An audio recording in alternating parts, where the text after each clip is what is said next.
está aqui no nosso Universo Feminino, o doutor da Faculdade de Ciências Médicas da Santa Casa de São Paulo, doutor César Eduardo Fernandes. Tudo bem, doutor? Tudo bem, Kátia. Bom, antes de mais nada, existe então mesmo essa relação menopausa e doenças cardiovasculares? Já está confirmado? É verdade, que é importante que se esclareça de que a menopausa não se refere apenas à parada da menstruação. Quer dizer, a menopausa se refere à perda de hormônios. A mulher, ela perde a sua fonte hormonal, que são os seus ovários. E não é só a parada da menstruação, há repercussões sobre a sua saúde.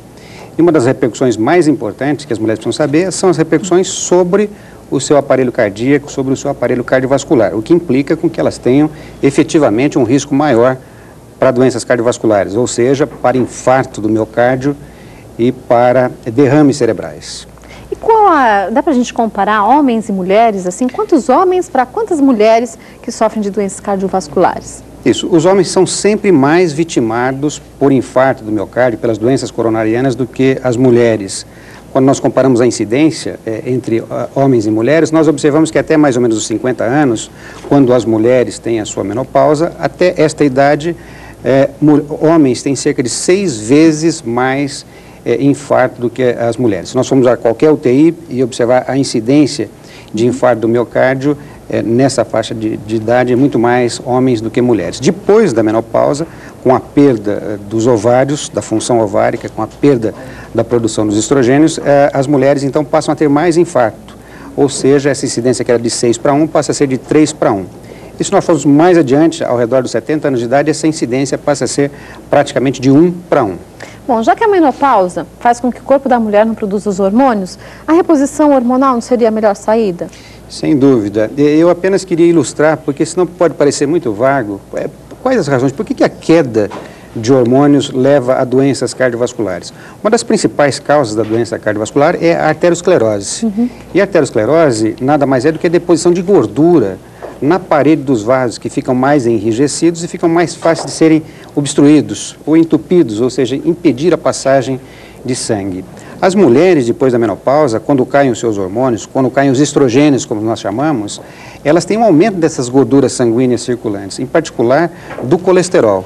E o colesterol, como nós sabemos, existe um colesterol ruim e um colesterol bom. Esse colesterol ruim, que é o chamado LDL colesterol, aumenta depois da menopausa.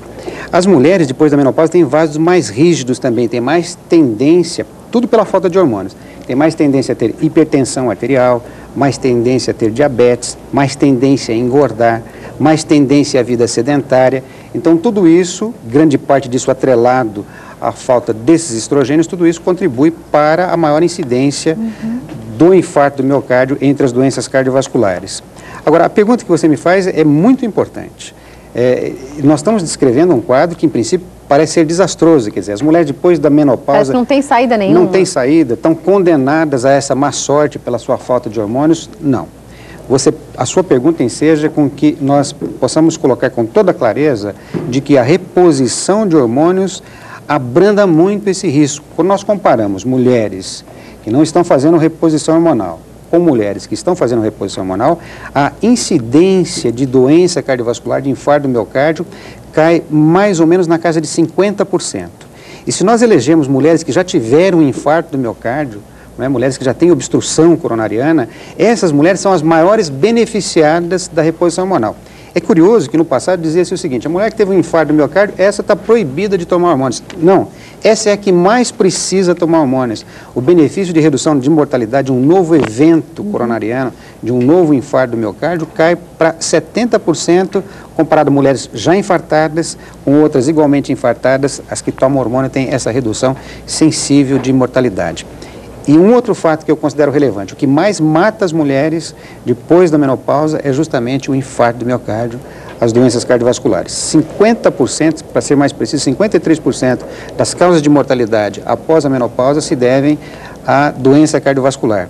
Enquanto que as mulheres temem, por exemplo, o câncer de mama, óbvio, que é uma doença desastrosa. Há um tempo atrás, muitos médicos mesmo diziam que a reposição hormonal fazia com que a mulher tivesse ou câncer de mama ou câncer de útero. Isso é verdade? Porque um tempo eu vi que, não lembro bem o nome do médico, ele disse que, na verdade, se você tem um câncer de mama, o hormônio só faz com que aquele tumor, ele cresça mais rapidamente. Quer dizer, ele já estava no seu seio. né? Já estava em você. Ele não é que o hormônio produziu o tumor, e sim ele só fez com que ele aparecesse. Então, isso mesmo? Exatamente, Kátia. Acho que está sendo colocada a questão de forma muito inteligente e me ajuda, então, a responder. Eu estava, em princípio, comparando a incidência dessas duas doenças, do infarto do miocárdio, das doenças cardiovasculares e do câncer de mama. Quanto que mata infarto do miocárdio, doença cardiovascular? Nós já dissemos 53%. Qual que é a causa de mortalidade para câncer de mama? 4%. Menos de um décimo dessa incidência brutal de doença cardiovascular. Mas, ainda assim, seria muito preocupante se nós protegêssemos a mulher de doença cardiovascular, em contrapartida, aumentássemos a incidência do câncer de mama. No passado, essa foi uma preocupação que retardou em muito o avanço da terapêutica de reposição hormonal. Hoje nós sabemos que a incidência de câncer de mama, excetuando-se aquelas usuárias de altas doses de hormônios, que não se usa mais, era apenas esquema de reposição hormonal do passado. A mulher que usa hormônios e a mulher que não usa, a incidência de câncer de mama é exatamente a mesma. Então não há que se ter essa preocupação. Na verdade, o câncer de mama é uma doença que tem uma fundamentação genética. Basta ver que se uma mulher tem nos seus antecedentes a sua mãe com câncer de mama, o seu risco é muito maior. Se ela tem uma mãe e uma irmã, por exemplo, que já teve câncer de mama, o risco é brutalmente maior. É 14 vezes maior do que uma mulher que nunca teve câncer de mama. Então, o câncer de mama tem uma fundamentação genética. E os estrogênios, eles atuam de que maneira? Como você mencionou. Quer dizer, se uma mulher já tem um câncer de mama pequenininho e eventualmente ela possa tomar hormônio, há uma velocidade, um aumento na velocidade do crescimento. O que, de certa forma, é até bom, porque você consegue, então, palpar o câncer de mama e diagnosticar esse câncer de mama, que demoraria mais tempo para você conseguir diagnosticá-lo. E as estatísticas também mostram que mulheres que têm câncer de mama e que estão fazendo reposição hormonal, comparada com mulheres que têm câncer de mama e não fazem a reposição hormonal, a sobrevida das mulheres que que têm câncer de mama e estão na vigência da reposição hormonal é muito maior. Então elas ficam mais fortes? Essas mulheres possivelmente têm uma condição imunológica, que nós chamamos a condição do hospedeiro, daquela doença, daquela paciente que hospeda esse tumor, por assim dizer, tem uma condição de se defender melhor desse tumor e, em contrapartida, ter uma melhor sobrevida. Quer dizer, tem menos chance, uma vez operadas, de ter recidiva do tumor local, de ter esse tumor à distância, que nós chamamos de metástase do tumor. Então, não há por que se temer em relação ao câncer de mama a reposição hormonal. Bom, eu estive conversando aqui com o Dr. César Eduardo Fernandes. Se você ficou com alguma dúvida, entre em contato com a gente, com certeza. Passa o telefone do doutor e aí você pode esclarecer melhor. Ou então, escreva pra gente. O endereço daqui é Rua Granja Julieta, 205, Santo Amaro, São Paulo, CEP 047 21 060. O nosso telefone aqui do Universo Feminino é o 246-6566. Se você quiser mandar um fax pra gente, peça o ramal 229. Bom, muito obrigada, doutor. Com certeza, muita gente vai escrever e a gente vai estar conversando novamente aqui no programa para poder esclarecer as dúvidas de todas essas mulheres. Tem muito mais coisa a ser dita, há grandes avanços que a gente pode mencionar a você. Muito obrigada mesmo. Eu é que agradeço. E você continue aqui que nós voltamos daqui a pouquinho. Até já.